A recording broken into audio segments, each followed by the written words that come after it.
Bonsai Ligan here. You're looking at the pemphis. This is a very old pemphis, although it is quite small, but this has been here in this pot for about 5 years without repotting. And this is about 13 years old from this pot training. But since this is a collected item, we do not know how old is this actually. So probably I can estimate this at 30 years. So maybe 20 years from the ground, and then another 10 years in this training pot. So we have repotted this only once ever since. So this is how old it is in this pot. But that's why we did have a problem. So the problem we had is this tree is dying actually. But now it has written its vigor, but we just trimmed this, so it may look dying, but this is now going back. Actually, it's going back to life. It has been going down, and we were not able to catch up with this because this has been displayed in the bonsai center. So when I got sick, nobody was watching this.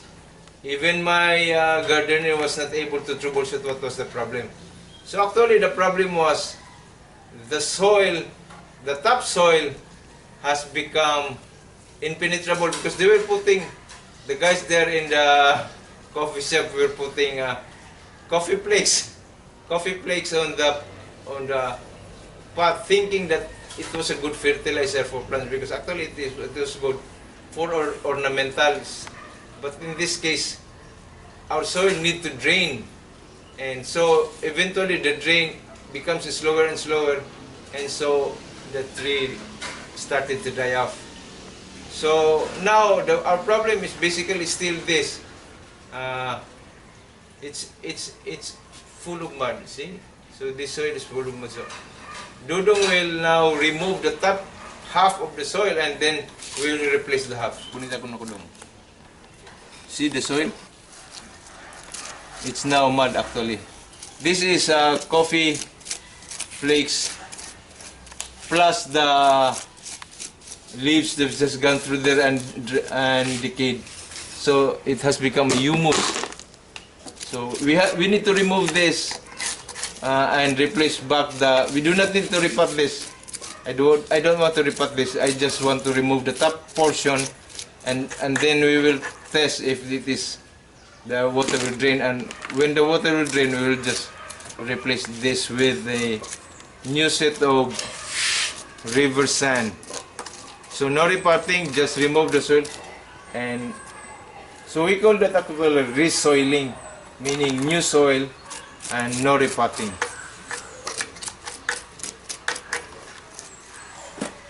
So that's what Dudong now is doing, remove.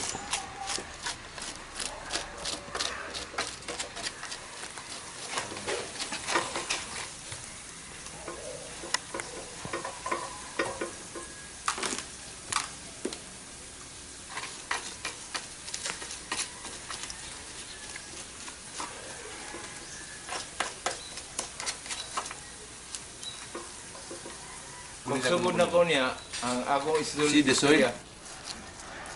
It's now mud actually. This is coffee flakes plus the leaves that have just gone through there and decayed. So it has become humus. So we need to remove this and replace back the. We do not need to repot this. I don't want to repot this. I just want to remove the top portion, and then we will test if it is the water will drain. And when the water will drain, we will just replace this with a new set of river sand. So no repotting, just remove the soil, and so we call that actually resoiling, meaning new soil and no repotting.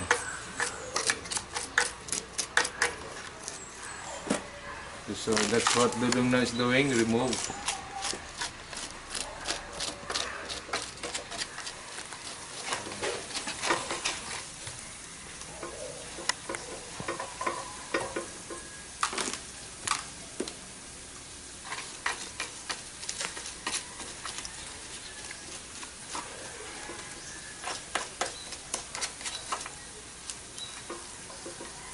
Pagsugod na ko niya, ang akong istorya.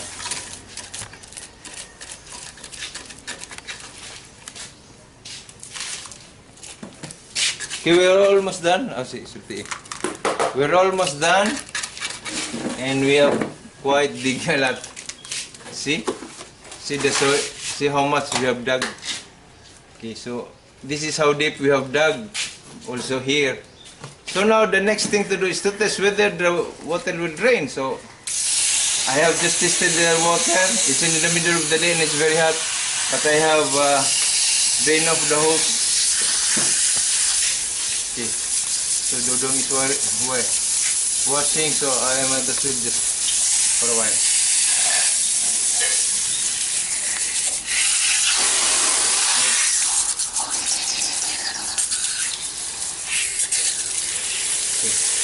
Excuse me, dog, excuse me. So I'm washing the truck because Dodong is actually cleansing. So that's how we work. We work simultaneously. So Dodong is taking this opportunity to brush it. So while this is in the... So we continue checking if the drain really drains well. So it looks like the drain is draining well. Water is coming out from the drainage hole.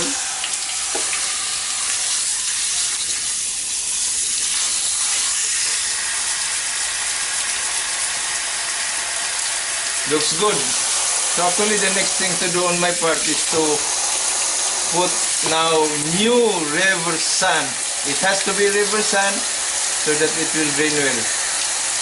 So also not very coarse because the coarse should be the drainage layer. Actually the coarse sand now, or the drainage layer is coarse sand. That was what we used before when this was padded up. So now I am 100% sure that the drainage is good. See, now I am, if you notice, the water that is draining from the pot is almost clear. I do not have to make it very clear because this is not a new potting up. So it's draining well, although it's quite accumulating a bit. But that is good enough. That amount of drain is good enough. So we go ahead, put river sand with no fertilizers and no rooting hormone whatsoever. So just pure river sand so that it will allow drainage and aeration.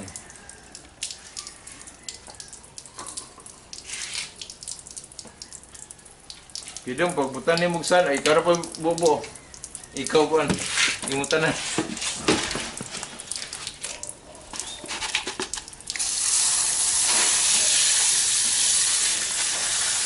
Okay, so that's good.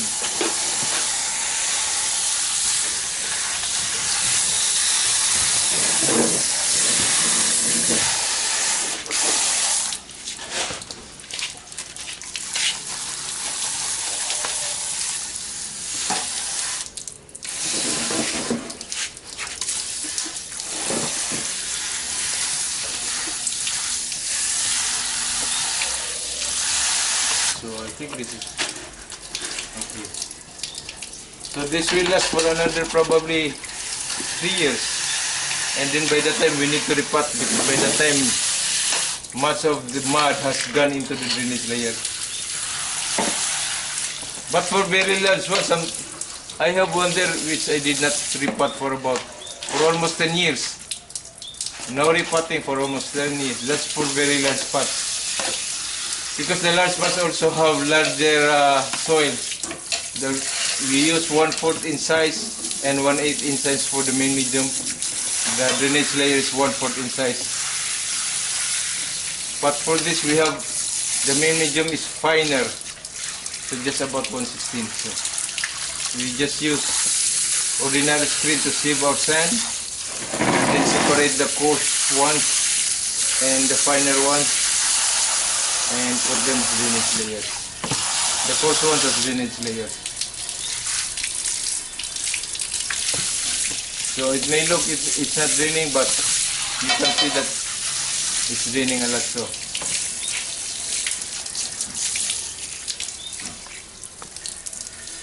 I think that's good enough.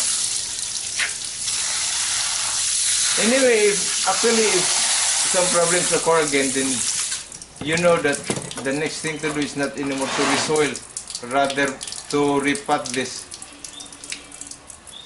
As I've said, I expect to repot this 2 to 3 years from now, because the mud which has accumulated will have gone already up to the coarse sand, which is the drainage layer. Normally the mud on top should not reach the drainage layer. It should only reach about 1/2 of the pot, which is still the main medium. So that one, I anticipate that that can clog up in just 2 to 3 years, because the mud or other organic matter will have reached already the coarse sand level, and that's why it's stacking up a bit. And by 2 to 3 years from now, probably it will have reached so much of the coarse sand. So if you notice, even if you place just very coarse sand, in 3 to 5 years time, you will notice that this is already impenetrable. Why is that? Because dust is in the air, and accompanied with this leaf that are falling there, and it will become a mold, leaf molds, and this pemphis will try to live on its own leaf molds. So the leaves that will decay there, it will become a fertilizer for it. So if you don't interfere with that, that will be the natural course of the pemphis. So you have to clean up once in a while. Dungagi pa dong. Oh, pasampak na to. Wala yung problema. So for bonsais, that's really how we pot up with soil up to the brim. While ornamental plants, you would like to have an inch there so that you can accumulate water and then ensure that this is watered. But that looks ugly for bonsai. So for now, we have an option. We fill this up, then maybe we can wrap some net, but it's not necessary.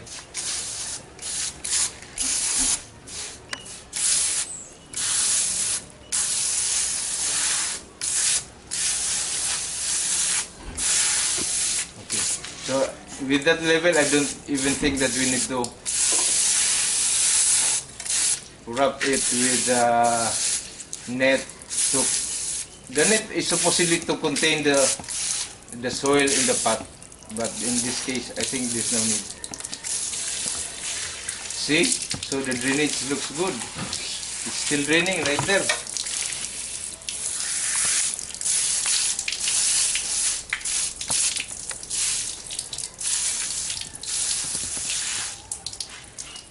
Okay, so I hope that was helpful.